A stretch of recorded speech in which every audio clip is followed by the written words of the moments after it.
Let's talk about the decline of the high street. The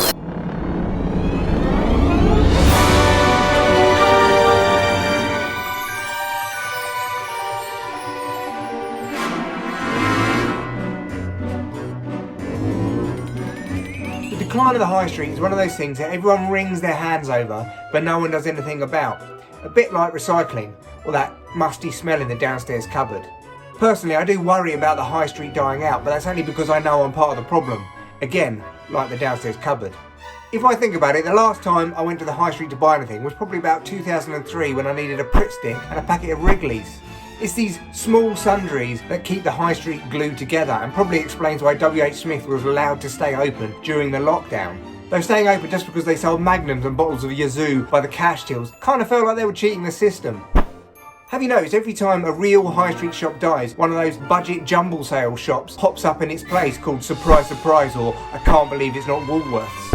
I mean, that is your fault, that is. That is your fault and my fault, right? If you want a 3-pan steamer, go shop in John Lewis. You're not an animal. Vape shops are also huge. They've taken over the high street. I'm not sure how or why. Surely there's only a limited demand for sucking fruit smoke out of a robot dick. I went into one of those shops the other day. They had every flavour under the sun apart from tobacco because they don't want to encourage anyone to smoke.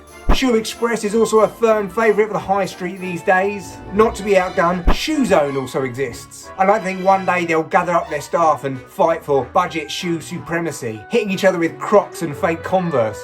Now let's look at the real issues. Amazon's Jeff Bezos gets a lot of blame for destroying the high street. It's easy to see why. He is, after all, the richest man on the planet, running what are effectively Western sweatshops to undercut retail prices. But at least he's leaning into his supervillain status by shaving his head and sending rockets into space. He's the bad guy we can all get behind. I'm sure it's only a matter of time before all the Alexas in the world rise up against their owners and enslave humanity.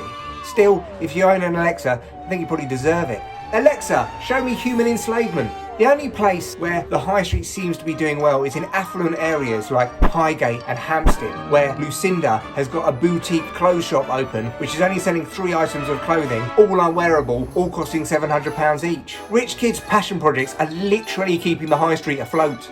Hampstead, by the way, is one of the most affluent areas in London. It does have a McDonald's, but they've housed it in wooden period features with ornate wood panelling outside. The only indication that it's a fast food restaurant is the small M hanging above the door.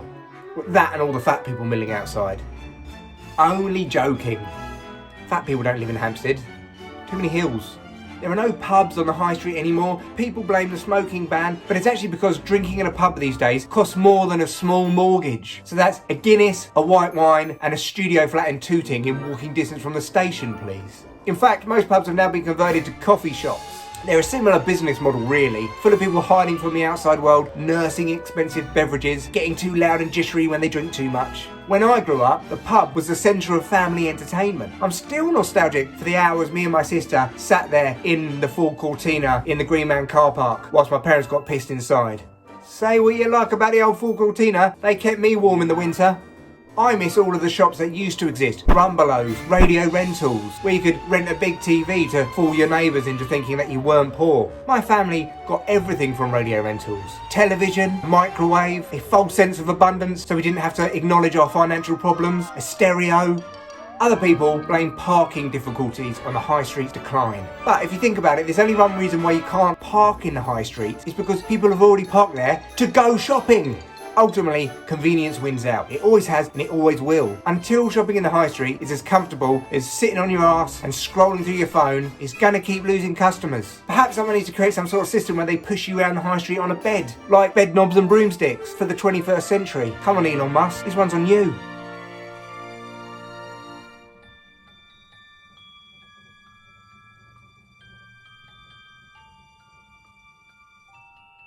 Final thing.